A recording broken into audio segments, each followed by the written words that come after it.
Greetings and salutations, everyone. I hope everyone is doing well today. Today I have a subscriber interview, a subscriber that many of you will recognize from the comment section or the encounter that I narrated that he just recently sent me. This is a very horrifying encounter and one that you will not soon forget. Before we get into it, a couple links. As you know, I rely on Patreon, PayPal, and the merch to help the channel to continue to grow and go. Links to Patreon and PayPal are in the description below, merch displayed directly under the video. Also, Dogman Frightening Encounters Volume 1 through 3, the audiobook versions. They all were written and researched by Tom Lyons, narrated and produced by me, Jeff Nadolny. Those audiobooks are available on Audible, Amazon, and iTunes, the links to which are also in the description as well. And finally, last but definitely not least, if you'd really like to help support this channel to continue to grow and go, simply subscribe. It doesn't cost you a cent. Click that like button. It takes half a second. If you don't want to miss out on any of the informative uploads I put out daily, click that bell icon and please leave a comment. Why? Well, because all of these things, they really do help this channel to continue to grow and go. And folks, they definitely matter. Now, everyone, I have taken far too much of your time. Let's get on with today's subscriber interview, shall we? All right, everybody. Tonight I have a guest who has been on once before. His name is Jeff. He is from Georgia. He wanted to come back and share his experiences because he was pretty nervous the first time. And he kind of just wanted to take the time to share without his nerves being sky high. So, Jeff, how are you tonight? I'm doing wonderful, Jeff. How are you doing tonight? I'm doing good. I appreciate you coming back and taking the time out of your evening to share with us your experiences. Not a problem. So right now, Jeff, I'm going to turn the floor over to you because it's your time to share your experiences with us. Okay, not a problem. Thank you, Jeff. No worries. Let's see. My name is Jeff. I live in the middle Georgia area. When I was between the ages of 17 to 20, me and my friends used to go out to a certain spot in the woods and hold bonfires, drink, have a good old time. And one of my friends, thought, let's start bringing our girlfriends and their girlfriends out here, so and see if we can get to scare them. And when I first started going out there, there used to be this legend that some people had camped at the boat landing over a long weekend, and the only thing that was left at the end of the long weekend were their dogs. The cops came up on the site because no one came home. There was, I guess, a report that nobody came home from the camping trip, and the cops rolled up on the site. The tents and everything were trashed. The fire was completely out. Their vehicles were all dented and scratched up, and their dogs that they took with them were cowering under the vehicles. I don't know if it's a true story. I don't know if it's somebody made up, but that was the legend that I always heard. And of course, at that point in time, I heard all kinds of stories about Bigfoot, but I never really thought that Bigfoot was real at that point. Right. And we'd go out there and when the months get cooler and we turn around and set bonfires up, then I would sneak out into the woods, dress up in a scary outfit, usually as look like a dead soldier, skeleton mask, hands, and ripped up combat uniforms. And we'd do this at least a couple times a month, just for the heck of it, on the weekends. And we make sure we would do it in the cooler part of the year because I didn't want to have to walk around and step on an alligator or snake or anything. And we would get out there and prepare the area by raking down a pathway to certain trees so no one can hear me walk through the woods. I wouldn't be stepping on branches or sticks or leaves or nothing. We'd have it all set up to about 5 different trees. I could walk the entire path backwards. And we did this for years. And it was always a good old time, you know. After the girls that we would bring out there, or anyone I was scaring the crap out of came out there, they realized it was nothing but good fun. And then, of course, by the end of the night, we'd be drinking and just camp out there for the night. Well, it was in late October '93. One night, me and my buddy got out there to prepare the site, so we could get everything taken care of and, you know, have a good old time. I got the path raked. I was setting up the glow sticks on the back of the tree as markers, so I knew exactly what tree to be at and exactly when to be able to jump out and start scaring people. Mm-hmm. Well, I get to the last tree and start walking backwards. Now, I've done this, back and forth, raking the area so no one could hear me more than a few times. And as I'm getting near to the last tree, I see the little stone cinder block piece that I placed, which means I have about 5 or 6 more feet to the last spot to where I hide and start to wait for them. Well, I pass a stone, and all of a sudden, I take about 1.5 feet past the stone, walking backwards, and I run into a tree. Or at least I think I run into a tree. So I stop and think about it a second. I'm like, okay, well, I may need to move the stone. Maybe my buddy hit it when he was helping clear the path. I'm not 100% sure. I didn't even worry about looking behind me because I've done it before. So I go back to the tree that I'm looking at with the glow stick on the back of it, and I start counting the steps back again, and again I bump into a tree. And I'm kind of curious because I know that I've at least got about anywhere from 3.5 to 4.5 more steps to go before I get to my hiding spot. And about that time is when I realized that there can't be a tree there. There's a possibility that I may have backed in a black bear, or I don't know what 100% sure I backed into. So I kind of look up and get a good shot when we're looking behind me, and I've got this thing staring straight down at me. And my first thought running through my head was, we've been doing this for a while, and I've always been the one that's scaring people, and I'm looking at something that looks like someone's in a really big gorilla suit. And I'm not 100% sure, and of course in the back of my mind, I'm thinking, you know, every horror movie statistic, and then I'm going, wait a second, someone's finally got me. Someone finally figured, you know, they know what was going on tonight. They got out here. They're going to scare the crap out of me for the first time. Yeah, like the trick works both ways. Yeah. So, you know, I'm calming myself down. I look back straight up at the thing, and I'm still not facing it. And this thing's looking down at me, and I go to pull off my mask. You're still in the skeleton-like mask. Yeah. And this thing, literally, every time I think about it, it gives me shivers. This thing looks at me like, when I start pulling the mask off, like, ugh, what are you doing? It even makes the face like, ugh. And the moment it made the face, I realized that this wasn't a person in a mask. There's no way in God's little green earth that this was a person in a mask.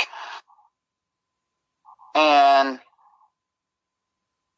I pulled the mask the rest of the way off, and I've got it in one hand, and I'm staring at him, basically upside down. And that's about the time I'm hearing him breathing now, and I'm just kind of panicked and just stuck in fear there for a moment. And then I lower my head where I can see straight. And, of course, again, every horror statistic or movie cliche is running through my head. And I just kind of lower my hand with the mask in. I take off my gloves. And, it didn't make any aggressive moves to me. So I wait about a minute, maybe a minute 30 seconds, and I start slowly just walking away, hoping that this thing does not reach up and grab me. Right. Because this is the last thing. And I know it could, if I ran, it could chase me down because there was no way I was going to get away from it by running. But I got about 10 feet away from it, and I heard a twig break. And about the time I heard that twig break, I bolted in a sprint, running as fast as I could. I told my buddy to haul ass because there was something behind me. And he looks up. He sees what I was just looking at. He runs and gets in his truck. I run to the truck. I'm trying to get in. He has to unlock the door. He forgot to unlock it. I'm freaking out a little bit.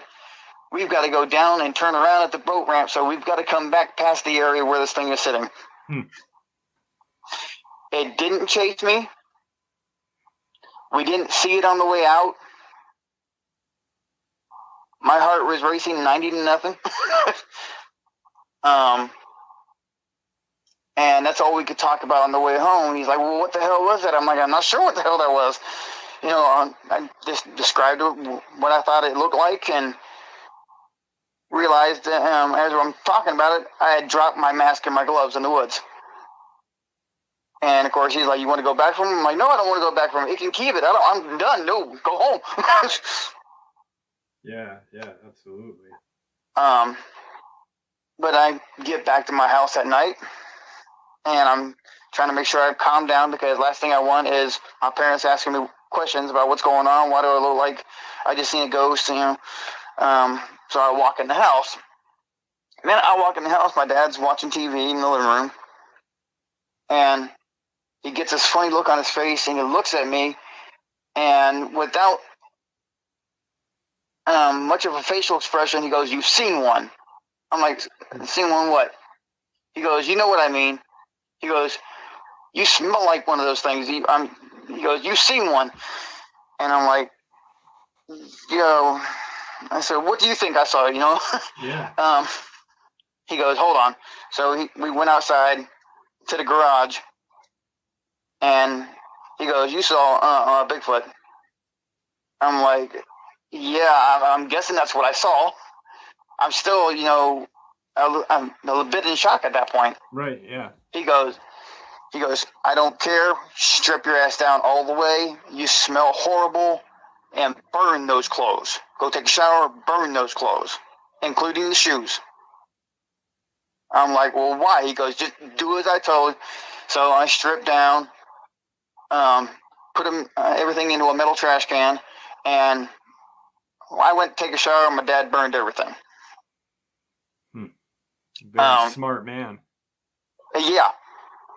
Well, I get out of the shower, and he's like, "What the hell were you doing tonight?" And I said, "We're doing the same thing we normally do, every couple of weekends." He goes, "Okay, you were out at the boat landing." I'm like, "Yeah." He goes, "Is that where you ran into it?" I'm like, "Yeah." He goes, "Well, if you wanted to burn those things can track their own smell up to between 15 and 20 miles." He's had people in his company because he was Fifth Mob. He taught combat communications for his entire military career. Okay. And even after he retired, he was still taught combat communications. And I'm like, "Well, how do you know what these things smell like, Dad?" And he's like, he goes, "Well, when they were doing, when he was a lot younger man, and they did training in Sierra Nevada area, their squad ran into these things. He never personally saw them, but flashes, but he said the smell is just unforgettable." Right. And he said he had a gentleman in the unit with him that lay down in the area where it looked like deer had been bedding. And when they got done with what they were doing that night, they all went back to the barracks, and this thing tracked them from where the bedding area was back to the barracks. It said it did nothing but throw rocks and stuff at the windows and the side of the place all night. It would smack it. They heard god-awful horrible yelling. It didn't sound natural to them. Right. Because that's how he knows. Now, and I'm like, when you came home, did you tell your dad like that you backed into it? Not at first, but he did ask me to go through the entire story. Okay. And when I told him I backed into it, he, the first thing out of his mouth was, "You lucky damn thing didn't just grab you and rip you in half." Yeah, yeah. And then he asked me if I was in the full get up, and I said, yeah. And I said, then when I took the mask off, the thing looked at me like, "What the hell are you doing?"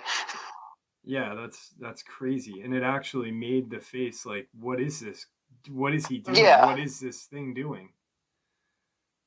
And I mean, it was almost like it was in shock, just like you. Yeah, definitely. I mean, I'm pretty sure I would have reacted the same way if it looked like someone was ripping off their face. Yeah, yeah. Knew to, take, strip down and burn everything. I would never thought of that.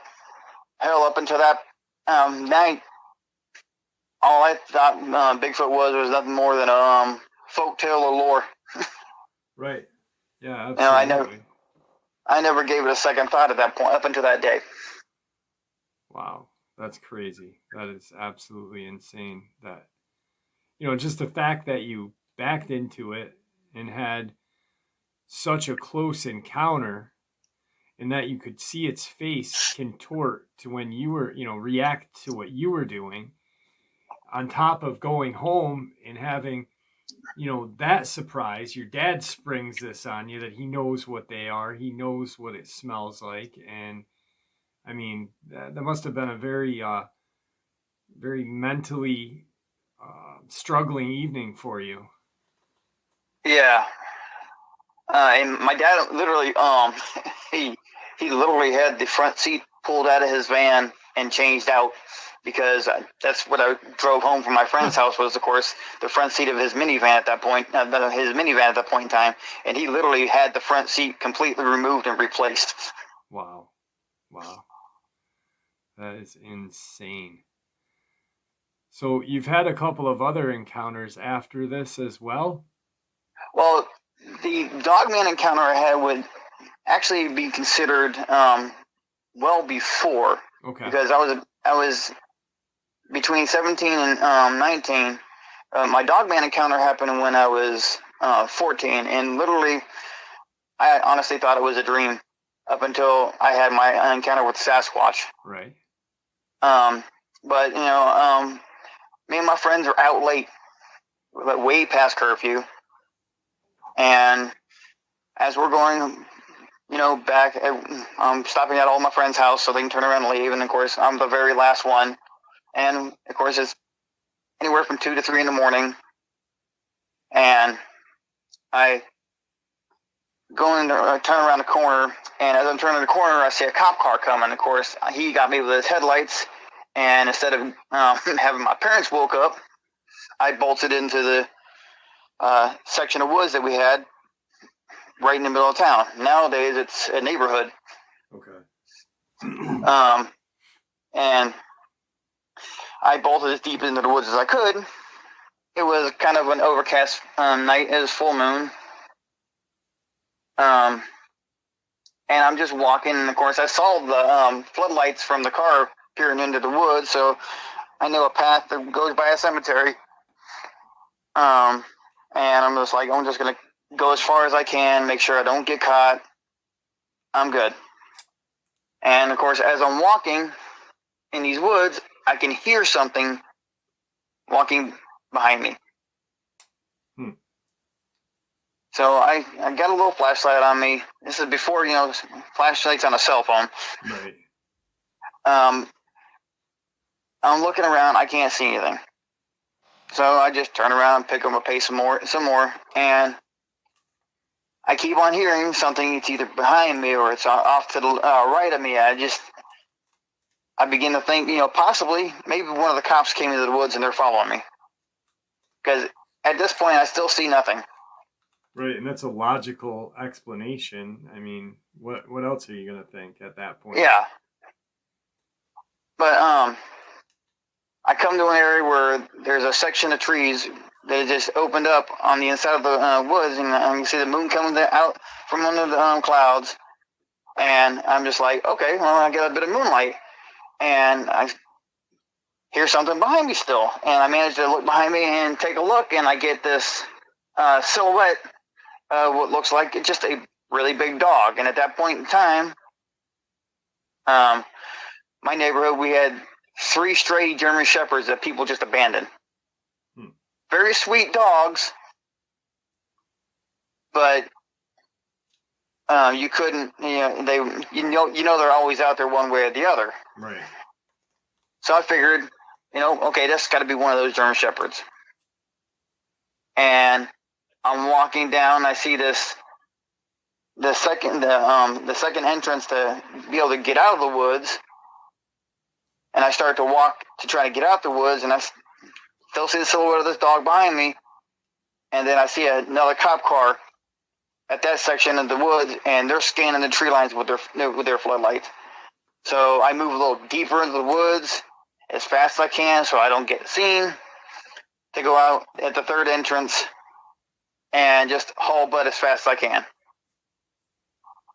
As I'm moving, I realize that this dog that's following me, I'm catching glimpses of eye shine. I'm catching glimpses of the moonlight glistening off his teeth. And it's going from about a 3.5 to 4 foot height on all fours to slowly getting taller than me. Now, when you said you were seeing eye shine, what was it? Like a yellow eye shine or a red eye shine, or? I saw one of my dogs has a blue eye. Mm-hmm. And its eye shine was exactly like him. I saw one yellow eye and one red eye. Okay. But I think at this point in time myself, I've got to be imagining this. Yeah. So I'm picking up the pace. I got as fast as I could. It stayed literally about 4 to 5 feet behind me the entire time. And I come out to the last entrance, where it's about a 5-minute walk to my house from that point. And I look back, and all I can see is the silhouette at that point in time, and I come out of the tree line. About the time I come out of the tree line, I realize there's no cars, so I start hauling butt as fast as I can. I look back at the tree line one last time, and this thing had to be at least 7.5, 8 foot. It was standing up on its hind legs. It had haunches like a dog, but it was all white. And I didn't really get a sense of fear from him the entire time. Right. But when I got a full glimpse of him, it kind of freaked me out. So I tried getting past this barbed wire fence and ended up ripping the crap out of a shirt and a pair of pants I had. And of course, they were brand new school clothes. And I get to where I'm just running. I get all the way back to my house quickly. I didn't get caught by the cops. I realized that if I found out that I did rip some brand new clothes, my parents are going to kill me. Right. So I stuffed my clothes into the back of my closet as far as I could. Didn't give them a second thought. And then apparently I repressed or just didn't think about the encounter ever again until after I had the encounter with the Sasquatch. After I had the encounter with the Sasquatch, it was like I was thinking what else could be out there, and then whatever I was thinking else at that point, it was just like, boom, a memory was triggered.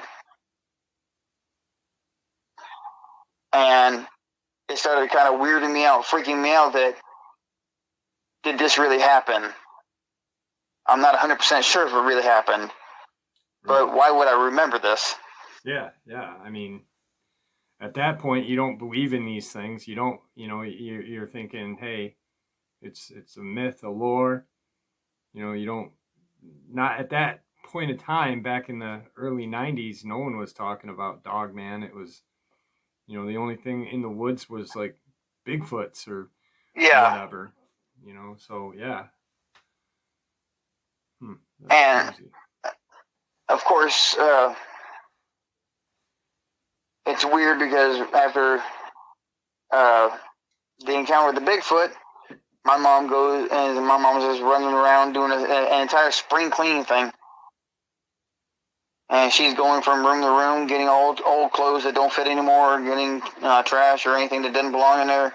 And she's rooting around in the very back of my closet. And this has been at least 5-6 years since I had the Dogman encounter. And I guess that to a point, I still wasn't 100% sure if I believed it until she pulled out the shirt and pants that was stuck way in the back of the closet. Because it literally ripped from the mid-thigh of the pant leg all the way up to the pocket. Wow. And she's like, why do you still have these? And I'm like, still have what? And she shows me the pants, and I'm like, where'd you find those?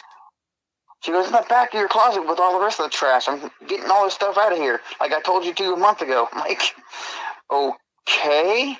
And of course, then I start thinking to myself, holy crap, this really happened. Yeah, it makes it all real to you at that point. Now, from where that incident occurred, proximity-wise, from your Sasquatch encounter, from this encounter, what are we talking in? Are we talking miles? Yeah, the Sasquatch encounter would have been about, between the traffic flow, had been about 15 to 25 minutes away from my house. Okay. Where the Dogman encounter was literally, from where I first saw him, would have been a 5-minute walk to my house, because it was nothing but woods and an old cemetery.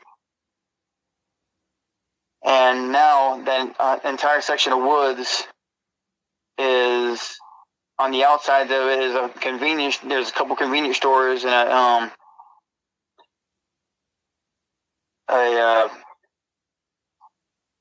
can't remember the name of the thing.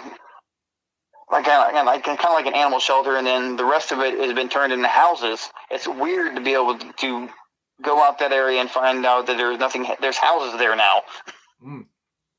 Yeah, the growth of it happens to me all the time, just going in my area. Yeah.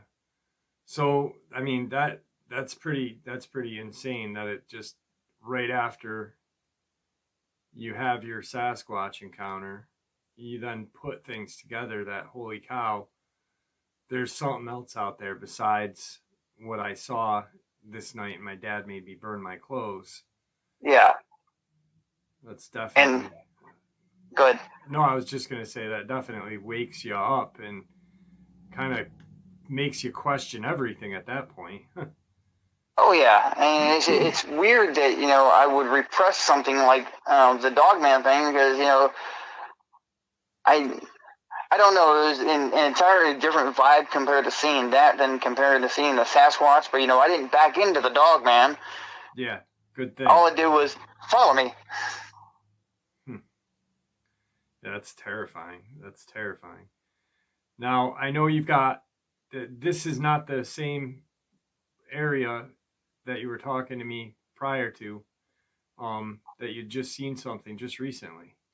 No. I do part-time work in food service. Okay. I deliver food. Back in 2020, in October, I saw, on the way back from a delivery, I'm pulling up to a road, and I'm on the outskirts of town. And as I'm pulling up, I'm at the stop sign. I look, and there's a field. Right next to the field, there's a little grove of trees. And on the outskirts of this town where I'm at, there's a neighborhood with about 30 to 40 houses that I'm just coming out of. I'm sitting at a stop sign. I look up, and I see poking out of the tall grass what looks like a really big German Shepherd head. And I'm looking eye to eye with it, eye level, and I'm sitting in a truck. And we're just kind of staring each other down, and I'm really not 100% sure what I'm looking at. To a point is, I'm like, okay, well, this has got to be a dog. It's got to be standing on something.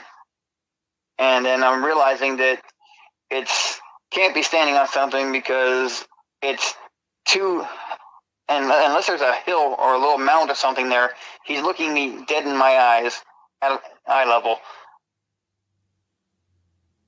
Wow. And it wasn't really for the fact that I started getting creeped out. I know a car was coming.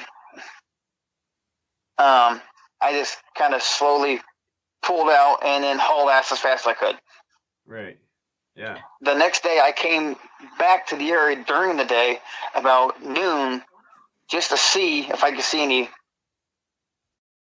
exactly maybe how tall, if I could get a jutting of how big this thing was.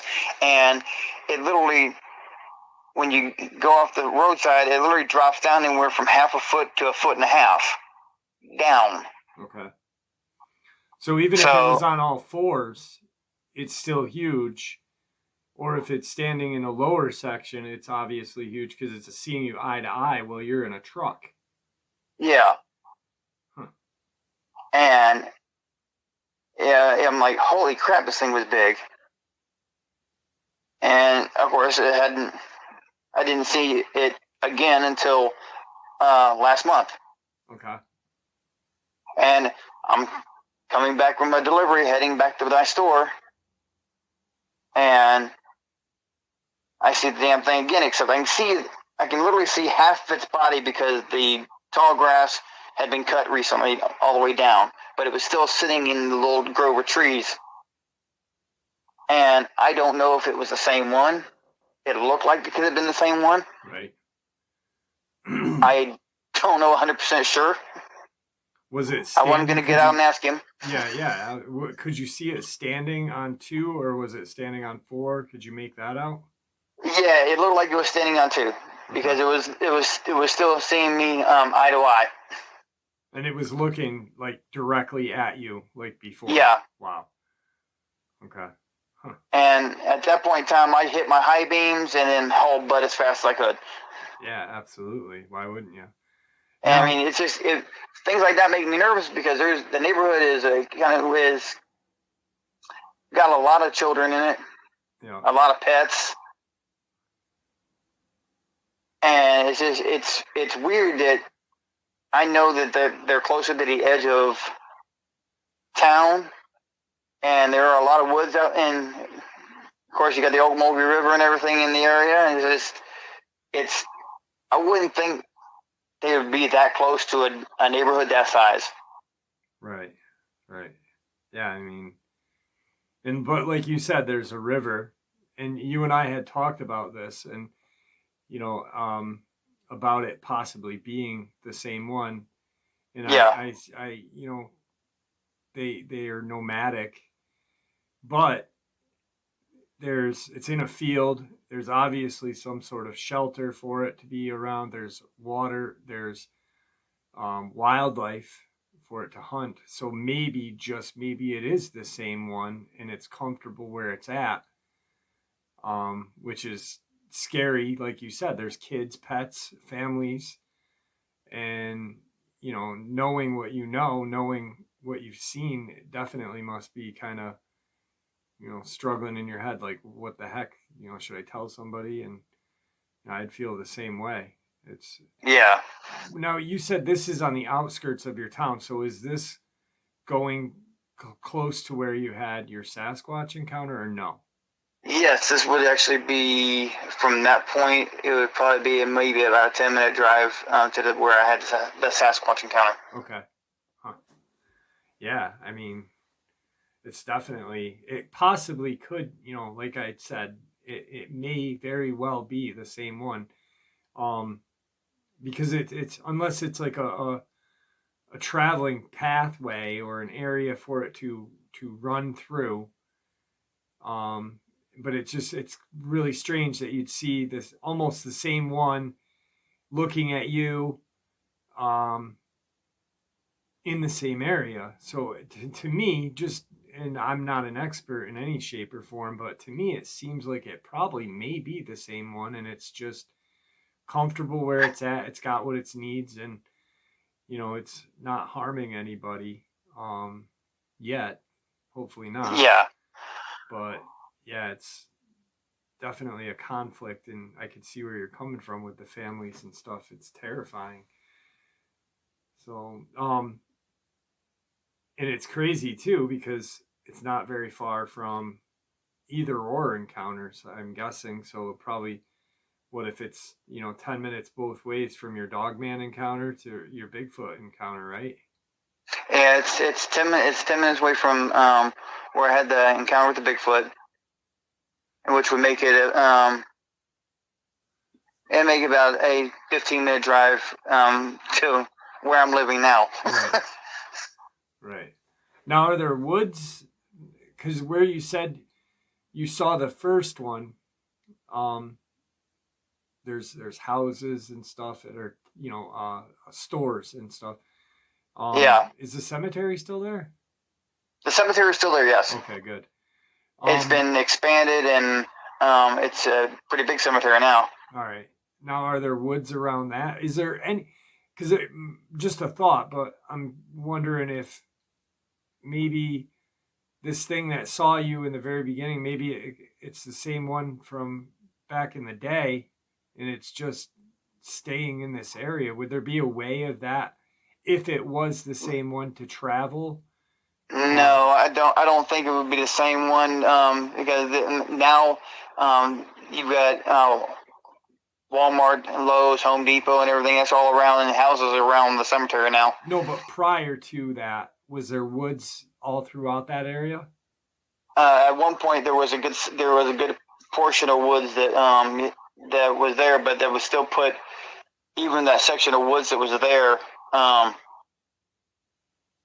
there was still a lot of construction going on at that point in time. They were building homes and neighborhoods at that point. Okay. But that would still be a good 15, 20 minutes through the heart of town, basically. Okay. All right. Well, I mean, it's not, just thinking maybe it got pushed out and, that's where it ended up. It's not, it's not unheard of that they've ran through towns before, so I was just curious if there was a way of that one traveling, and maybe it just is kind of stuck there. But yeah, that's crazy. The whole thing that you had that encounter in the very beginning, and you thought it was a dream, repressed memory, and then the Sasquatch one wakes you up, and then you realize, holy crap, I've got these clothes. That really did happen. Yeah. Did you ever share with your dad about that? Yes, he knew about the Dogman encounter and the original Dogman encounter. What was his take on that? He asked me, are you sure it was, it looked like a werewolf? I'm like, well, yeah, it had the snout, Dad, and then he was literally, I'm not sure if he was, because he looked like he was thinking about it when I talked to him about the Dogman encounter. Right. But he was kind of gave that, something, skeptical a little bit. Yeah. After I first told him about it, and then about a week later, after telling him about it, he was talking to a student of his, and the student said that they'd seen these things on the outside of the fencing near the base. Okay. On the back part of the base, near the back part of the base, where the guy would go running, and he'd seen these things early in the morning on the opposite side of the fence. And he described it to my dad, and of course, the minute he described it to my dad's like, "This is exactly what my son said he saw." Right. Yeah. So, I mean, that probably blew him away, too, knowing, wow, there are these things out there as well. Huh. Now, the base that you mentioned, is that close to you then or now? Yes and yes. It's literally about 5-10 minutes down the road. Okay. Huh. That's insane. Well, we know for a fact that all states have these creatures. And the state of Georgia, as well as, a lot of the southern states, have woods, warmer weather, all throughout the year. So it's an excellent place for these things to be year round, it seems. Definitely crazy. The fact that you ran into a Sasquatch is mind blowing to me. And, I mean, just to have that memory of seeing that thing's face kind of contort is priceless, actually. Yeah. I mean, I look back now and laugh. Because, I see it didn't want to have anything really to do with me other than try to figure out what was going on. Yeah, like, what the hell is this thing doing? Why is it taking its face off? And other than you, I've only shared this really with close friends and family, because I've seen how, people react to it. And even the people that believe me, when I've told them, I find it hard to believe, because it literally sounds like something you would make up. Yeah. It doesn't sound like something that could really happen until it does. Right. You don't think about these things happening until it does, exactly. And then sometimes it's too late. So. Yeah. But then it completely turns your world upside down after it happens. Yeah. You either become fascinated with them or just completely dismiss it and shut down. It's a hard thing to really deal with, especially, I mean, I had my encounter, but I could never imagine what mentally you have gone through,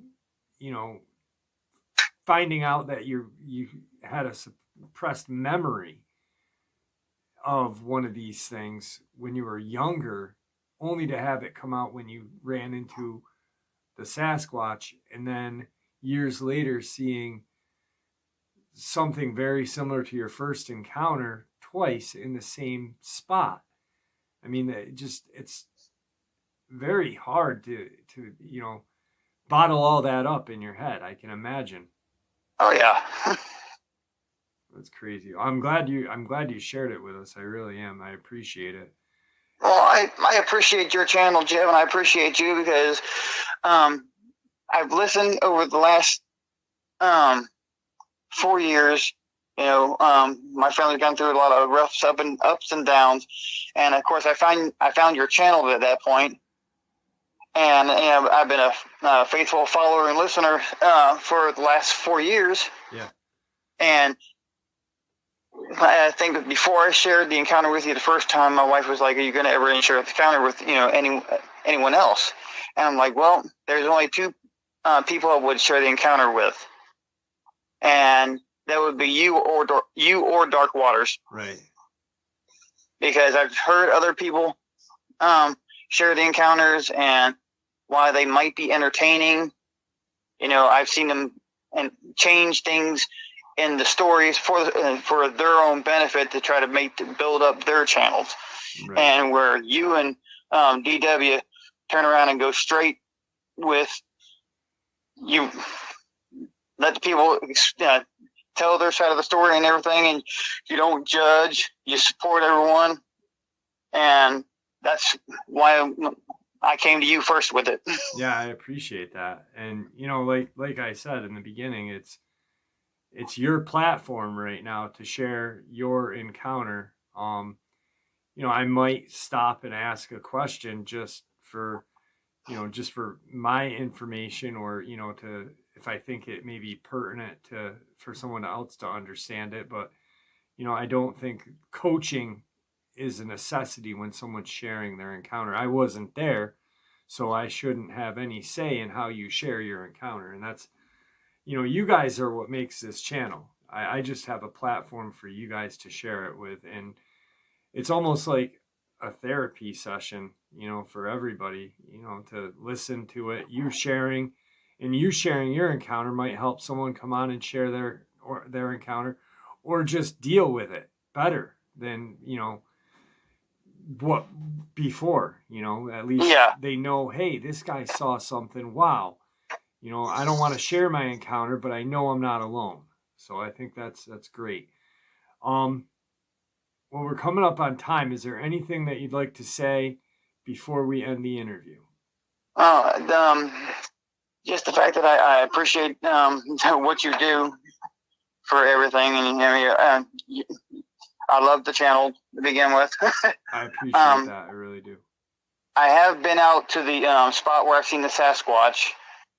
It's been about 10 years since I've been most recently. Okay. But I last time I went out there was back in, I think it was July or August. Just to go out to the boat landing and see if I could see anything, because I'd seen the Sasquatch from afar a couple times after my initial encounter. Never anything aggressive, just I've seen him from afar. Right. But when I went out there this last time, it was like the entire vibe of the woods was just completely different, completely off. And unless I'm armed to the teeth at this point in time, I'm not setting foot back in those woods. No, I can't blame you. And you did the smart thing, is you left. Your gut instinct said, hey, there's something not right here. Leave. And that's the thing that needs to be done. If you don't feel comfortable or safe or feel like you're being watched, it's time to go. And it's time to go very quickly. Even if you're armed, I think. Even if you're armed, because the chances of you coming out on top unarmed is probably 0 to 10. Like, you're not coming out. And even armed, I think you've got negative chances of coming out, because they're so fast. They're ambush predators. They're apex predators. There could be one in a tree above you and you wouldn't even know it, and not have time to even get a shot off. So, I feel like if anybody has that feeling, listen to your gut instinct, because your gut instinct is what's going to keep you alive. So, exactly. Right on. Jeff, it's been great having you on. Don't hang up when I end the interview. Not a problem. Thank you for coming on again, and I really appreciate it, my friend. Have a good night. My pleasure. All right, and happy Thanksgiving if I don't talk to you. Happy Thanksgiving to you too, Jeff. All right, buddy. All right. All right, folks, I hope you enjoyed today's interview. Jeff is one heck of a guy. At every live stream, in the comment section all the time. Just a super, super nice guy. And, I love when I do meet subscribers on the phone and we talk and stuff like that, because a friendship is formed. And I do have a friendship with Jeff. With that, I'd like to thank you all for being the foundation of this platform. Without your support, this channel would be nothing. So thank you again. Guys, please stay safe, happy, healthy, and ever vigilant, keeping an eye on your children, your pets, your loved ones. Just because they don't believe doesn't mean we don't have to keep them safe. We know these creatures exist, and they are watching. God bless you all.